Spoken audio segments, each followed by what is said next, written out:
I'm sure you saw the title on this video and thought, what kind of substances has this man been taking?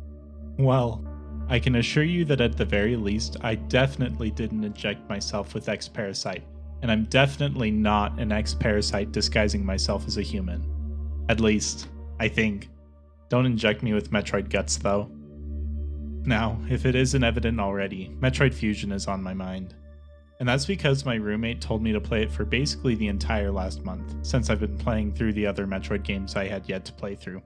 So I got through it last week, and I have a lot of opinions on it. Forewarning, I know this is almost a 20-year-old game at this point, but I wanted to put a spoiler warning for this first section anyway, considering this Metroid game is a lot more story heavy than the other 2D Metroids. Skip to this time if you don't want any spoilers. I honestly thought this game had a great story, bolstered by good characterization, which I was surprised by considering this was the first time Metroid had any explicit characterization for Samus beyond her saving Metroids or other animals. The game starts out with the same kind of intro exposition that Super Metroid has, explaining how Samus is infected by the X-Parasite on a mission on SR-388, and how she had to undergo surgery and be injected with a Metroid vaccine to be saved. It's a pretty good story explanation as to why she doesn't have everything from Super Metroid in my opinion. She doesn't really have much of a personal motivation for getting in this situation in the first place, just being assigned to help BSL out, but it works okay enough, and we can see the same character building from the get-go with Samus wanting to figure out what went on in the explosion in the BSL lab, because she makes comments about being annoyed that she has to obey orders from the AI in her ship. The dialogue from then on mostly happens in the navigation rooms, where Samus links up with the AI that she dubs Adam. You also see Samus's internal monologue occasionally when moving on the elevator from sector to sector. From a story perspective, I think this works decently since it only happens every so often, and it reminds me of the way Symphony of the Night threw in dialogue and cutscenes. And when shit starts to really go down, and Samus finds out that the scientists at the BSL station have been breeding Metroid hatchlings, you start to see this character come out in full force. This is a crucial moment when we see Samus's character shine. Because while she just was obeying orders before, her desire to protect humanity and other innocent creatures takes precedence, and she comes up with a plot to veer the ship off orbit so she can destroy both the X and Metroid population all in one. That is, until the AI stops her from doing so, and you see a nice endearing moment between her and the AI, because as it turns out, the AI is actually Adam's conscience ported into an AI, or however you want to say it. Not surprising at all considering she named it after Adam earlier and it behaved just like Samus described him. But it was nice to see the dynamic between them happen just as Samus mentioned earlier in the game.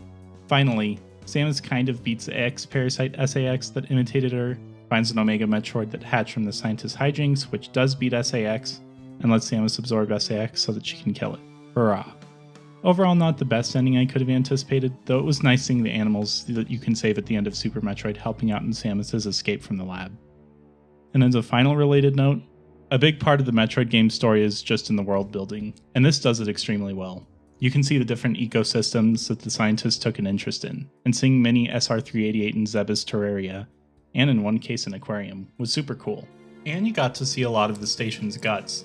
It definitely felt like a real research station, and the dialogue that talked about the station synced up perfectly with what you saw. So my honest opinion? I think the story was actually pretty decent, and may be the best story out of the 2D Metroids. It was gripping enough to keep me engaged throughout the game from the story perspective, whereas Zero Mission, AM2R, and Super Metroid didn't as much, since their stories are all very front and back loaded, without much in the middle. Time to take a complete 180, because while I thought this game had an excellent story, the gameplay was really not that good for a Metroidvania. Don't get me wrong, I still think it was fun, but this game is crippled as far as the core tenets of a Metroidvania go. And I'm not talking about the fact that the map is split up into different sections connected by a hub world, because I actually thought that was fine. What I did mind though was the exploration, or lack thereof. It's natural for things to be locked down based on the items you get and so on and so forth, but Fusion locked exploration down even further. It added a lot more progression blocks in the form of security clearance, as well as the ship's AI constantly locking down where you're able to go, or the station having power issues shutting down elevators and doors which forces you to go in one specific direction. And not only does the game force you on a linear path, but the AI frequently tells you exactly what room you have to go to, completely eliminating any chance of having a bit of non-linearity. It really reeked of modern Nintendo dumbing down their games to the point a 5-year-old would feel their intelligence was insulted. And this game was released in 2002. I felt so constricted in exploring, and the only time I ever felt any freedom was the few times where the game doesn't tell you where you need to go. Like for getting security clearance, or near the end of the game when you're not instructed to get in certain power-ups that you end up getting. And unfortunately, this constant locking down made backtracking for power-ups next to impossible. There were multiple instances I can recall where I wanted to go back to a room I missed an item in, but due to this locking down, I wasn't ever able to get the item there. So I would have had to guess when the game would let me back there if I had bothered to get them. One of these instances was at the end of the game, and I literally could not go anywhere besides the path that led me to the final boss, meaning that I couldn't have 100%ed the game at that point even if I had wanted to. Also, one thing that's definitely fun to do in the Metroid games once you're familiar with the standard progression is sequence breaking. Good fucking luck doing that in Fusion. Some of the cool basic movement tricks you could do in Super Metroid, like wall climbing and bomb jumping, got completely removed in Fusion. Wall jumping forcibly sends you away from the wall too far to be able to jump on it again at a higher spot, thus completely removing wall climbing, which is the same issue I have with wall jumping in Nintendo's remake of Metroid 2. And bombs don't send you anywhere when you're in Morph Ball and they explode in the air. And this game didn't even have that much you could take advantage of these for due to the linearity. So why did they get gutted? I'm just glad that they brought these back later in Zero Mission. So, needless to say, I was definitely not pleased with Fusion as far as being a Metroidvania went. The only thing I can really give it credit for in gameplay is that a lot of the bosses were so much harder than anything in Zero Mission, AM2R, or Super Metroid, save maybe the Mother Brain fight in Zero Mission, and I really liked that. But I wish the structure of the gameplay was just as good. For what it's worth, I found a mod of Metroid Fusion that allows sequence breaking, and I assume as a result all the locking down on exploration is also gone. I'm tempted to try it. I'll link it in the description if you want to try it too. Gameplay, story, atmosphere. If there's one thing Metroid Fusion really truly excelled at, it was the atmosphere. Where do I start?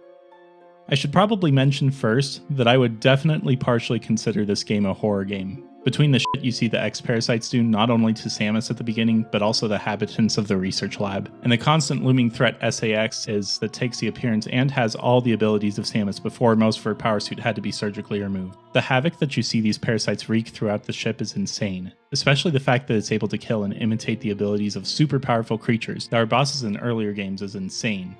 And seeing it adapt and try to kill Samus bypassing her Metroid vaccine is some spooky evolutionary behavior that could totally conceivably happen with some weird space parasite we have no clue about. It's this kind of sci-fi horror that really gets me going. And that's only bolstered by the art and music direction of this game. The art follows in the same path as Super Metroid, so of course it's good. But this game also added something else really cool that Super Metroid didn't have, some mini FMVs. And let me tell you, they get really spooky at times. And the music. Oh man, the music is supreme.